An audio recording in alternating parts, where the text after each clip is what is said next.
ये भाई तो मेरा पुराना मित्र है, आपका भाई, हम लोग पहले से मिलते हैं। जब से पता लगा बहुत मन में दर्द है। वो अम्बेडकरवादी भेजी संघर्ष अपने लिए अभी नहीं किया कि मेरे को पोस्टिंग दे दो या कुछ है, तो समाज का ही काम था।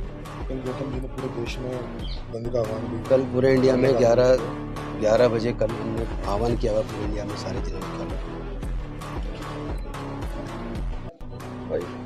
मैं इसे स्पष्ट तौर पर ये देखता हूँ कि जब से भारतीय जनता पार्टी की देश में सरकार बनी है तब से जातिगत उत्पीड़न के केसेस बढ़ गए हैं, धार्मिक आधार पर उत्पीड़न बढ़ गया है।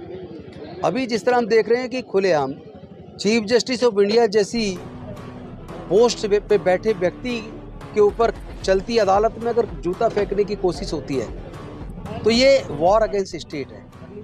This is war against community, क्योंकि वो पूरे के पूरे उस समाज को, जिस समाज को वो रिप्रेजेंट करते हैं, उस पूरे समाज के ऊपर हमला है। और जिस तरह एक ऐसा व्यक्ति जो एक आईपीएस ऑफिसर 2001 बैच का, जिनकी पत्नी आईएएस ऑफिसर 2001 बैच की, जिनका सगा साला एमएलए, जिनका खुद का भाई एक बहुत बड़ा बिजनेसमैन है और इंजीनियर है विदेश के अंदर, जो खुद इंजीनियरिंग ग्रेजुएट हैं और आईआईएम किए हुए हैं अहमदाबाद से, तो इतने काबिल अधिकारी, उनका जातिगत उत्पीड़न किस हद तक हुआ होगा अंदाज़ा लगा लीजिए कि एक इतने मजबूत ऑफिसर को भी सुसाइड करना पड़ा।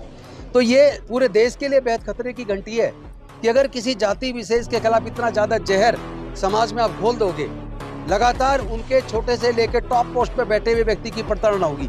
क्योंकि ये कहीं ना कहीं लड़ाई, जिस तरह जूता फेंका गया चीफ जस्टिस के ऊपर, और जिस तरह राष्ट्रपति को मंदिर में घुसने से रोका, और जिस तरह एक आईएएस ऑफिसर को प्रताड़ित, दलित होने की वजह से प्रताड़ित किया जा रहा है, जिस तरह रोहित वेमुला को इतना प्रताड़ित किया कि वो सांस्थानिक हत्या है, उनको सुसाइड करना पड़ा, पायल तड़वी को सुसाइड करना पड़ा, तो ये भी एक सांस्थानिक हत्या है कि एक संस्था है सरकार, और सरकार में बैठे उनके ऊपर के अधिकारियों ने किस हद तक उनको प्रताड़ित किया है।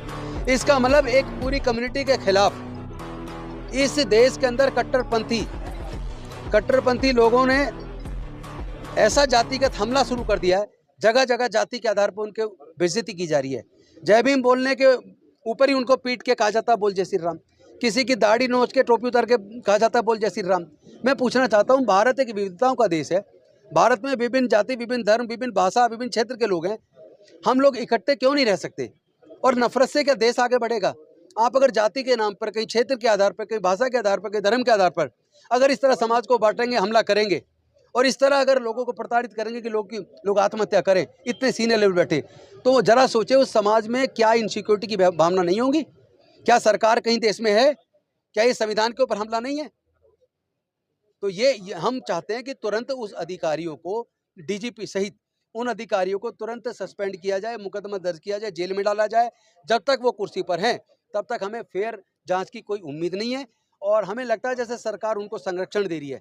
अदरवाइज इतनी बड़ी घटना होने के बाद वो अभी तक डीजीपी के पोस्ट पे कैसे रह सकते हैं? जिनके खिलाफ किसी को हत्या के लिए इस हद तक मजबूर कर दिया गया कि उसने आत्महत्या कर ली, इतने सीनियर आईपीएस ऑफिसर ने। एक आईपीएस ऑफिसर सुरक्षित नहीं है, एक आईएएस ऑफिसर का पति सुरक्षित नहीं है, एक एमएलए का जीजा सुरक्षित नहीं है, तो फिर सुरक्षित कौन है इस देश के अंदर? तो ये सवाल पूरे देश के सामने, पूरे देश को सोचना पड़ेगा। देश मोहब्बत से चलेगा, नफरत से नहीं चलेगा। सर, इस सारे मामले को लेकर राहुल गांधी जी का पता लगा कि वो भी आ रहे हैं। कल मेरी राहुल गांधी जी से बात हुई और उन्होंने बहुत ज़्यादा दुख व्यक्त किया है। उन्होंने बाद में ट्वीट भी किया, और उन्होंने मुझे कहा कि आप परिवार से मिलो। उन्होंने अपनी संवेदना भी परिवार के प्रति भेजी है, और आज वो इंडिया आ रहे हैं, फिर उनसे बात होगी जाने के बाद।